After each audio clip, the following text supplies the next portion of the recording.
Donc maintenant le nettoyage d'un Colt 45 modèle 1911 A1. Donc première des choses, on s'assure que l'arme ne contient aucune munition.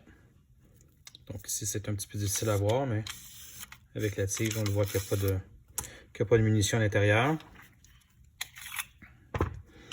Donc pour réussir à désassembler l'arme, on doit première des choses, on doit enlever le ressort interne qui permet à l'arme d'avoir un mouvement.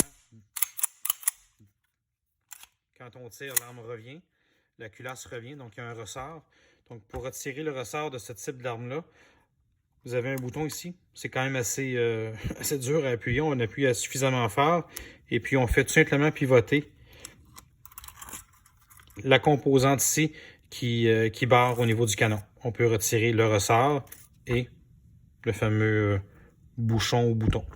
Donc après ça, cette composante-là, pour l'enlever, il faut lui faire un tour complet de l'autre côté et puis on peut la retirer. Tout simplement. Donc une fois que ça c'est fait, on peut maintenant enlever la goupille ici. En fin de compte, qui sert aussi de barrure au niveau de l'arme quand elle reste ouverte. C'est ça qui s'enclenche vers le haut. Mais c'est ça aussi qui fait en sorte que l'arme reste assemblée. Donc on voit ici, il y a une petite coche. Donc on vient enligner les deux. Et quand on pousse vers l'arrière ici,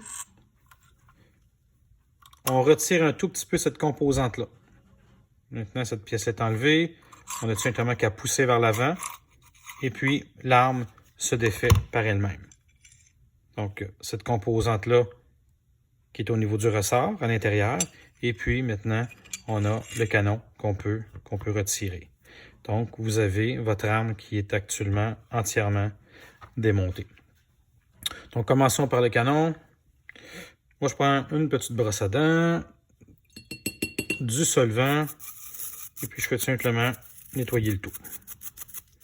Donc, le carbone s'enlève assez facilement.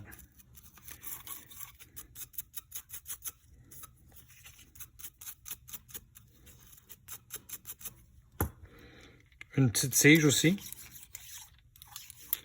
Je vais mettre aussi du solvant.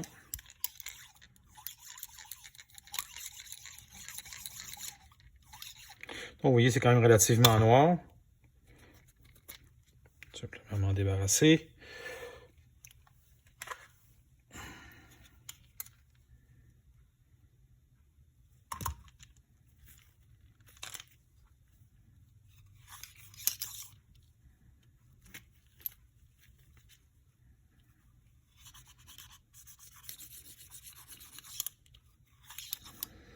Et voilà. Canon est maintenant propre autour de la culasse. Donc on voit qu'il y a quand même beaucoup de dépôts de carbone à l'endroit où le percuteur se retrouve et l'extracteur aussi. Vous avez du carbone aussi à l'intérieur ici, on le voit là. Ça l'a dilué quand j'ai passé mon doigt.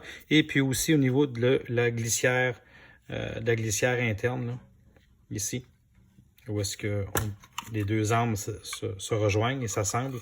Mais il faut bien nettoyer ces composants-là. Donc, même principe. Un petit peu de solvant.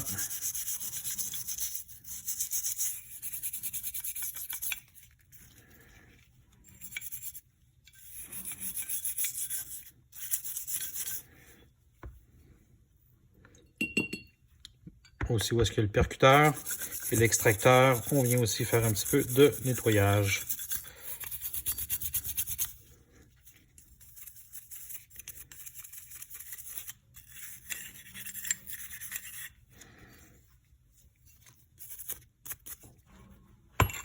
Maintenant, le châssis en lui-même.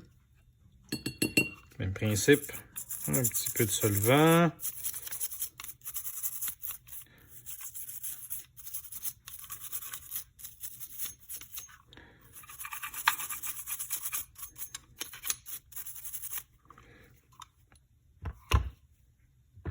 Et terminé. On prend un morceau de coton. Ça peut être un vieux t-shirt que vous avez, ou des chiffons qui se vendent dans le commerce, là. pour ça. Ça revient du pareil au même. Donc, on voit là, que c'est quand même assez sale.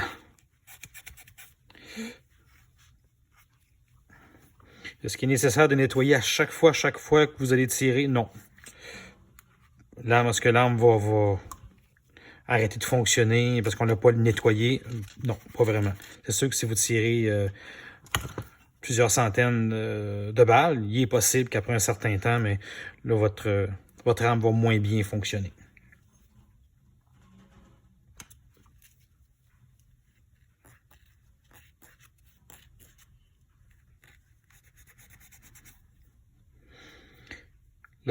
Passer la tige dans les glissières.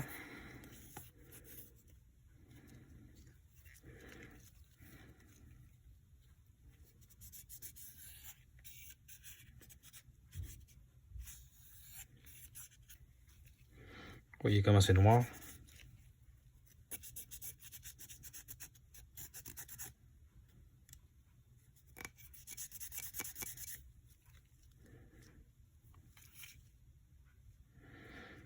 Donc ça, c'est relativement propre.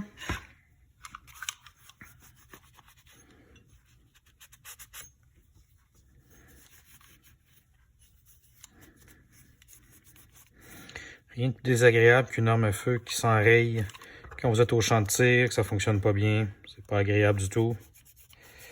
Donc on est nettoyant correctement. Là, on a un meilleur rendement, puis on a plus d'agrément.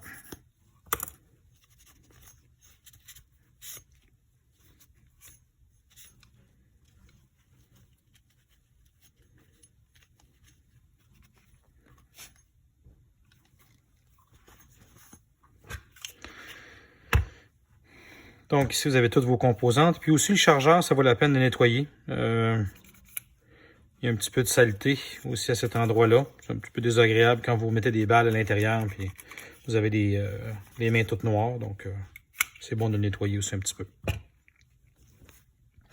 Donc maintenant, on est rendu à réassembler l'arme.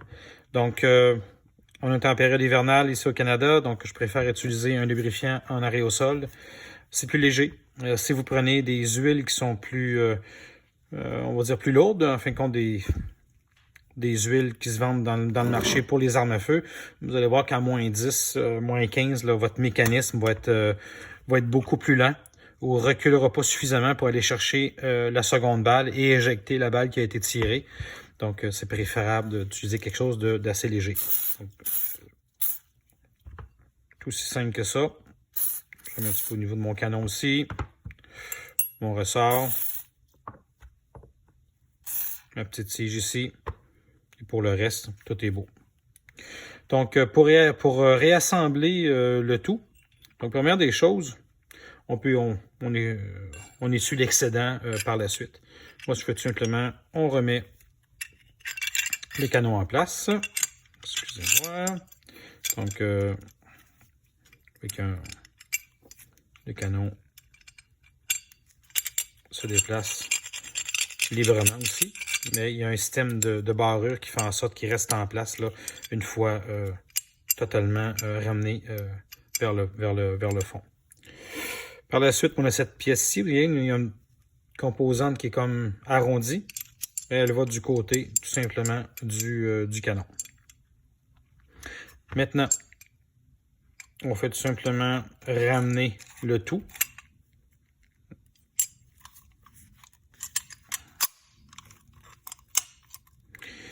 Faites juste attention, portez attention, voyez-vous à l'intérieur ici, là, si je bouge un petit peu, oups, hein, on cherche à avoir que tout soit bien aligné à l'intérieur et on remet simplement notre goupille, comme ça. Donc on voit que il y a une espèce de petite barrure ici, là, donc je vais utiliser, peu importe, un petit outil, là, juste pour reculer.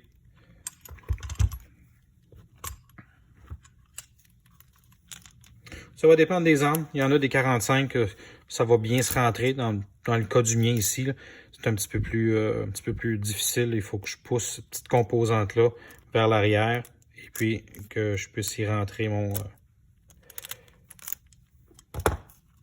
Et voilà. Donc là, on remarque que la pièce n'est pas rentrée à 100% parce qu'on doit l'aligner avec la petite coche qui se trouve être juste ici. Donc si je recule mon arme,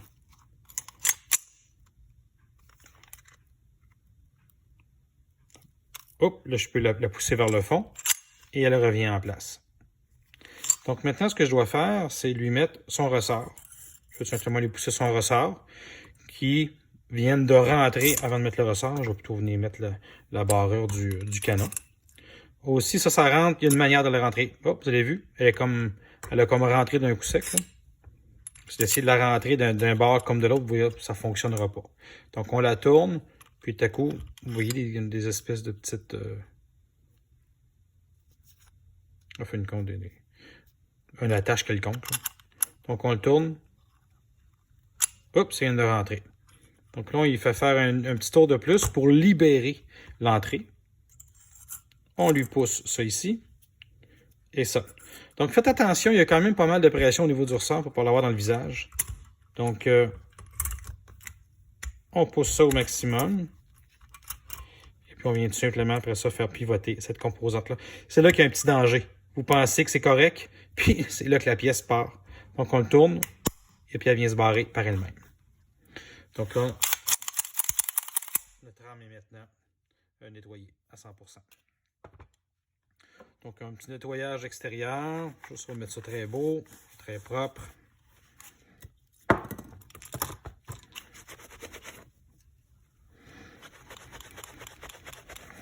J'arrive de dehors avec, j'ai tiré à basse température. Et puis des fois, c'est un petit peu plus difficile de les mettre beau. Là. On dirait qu'il y a des marques qui restent à cause que l'arme est froide.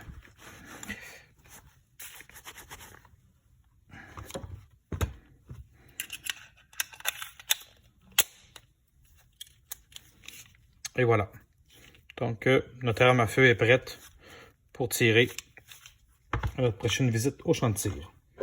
Encore une fois, une barrure de détente et on resserre l'arme dans un coffre barré à son tour, sans munitions.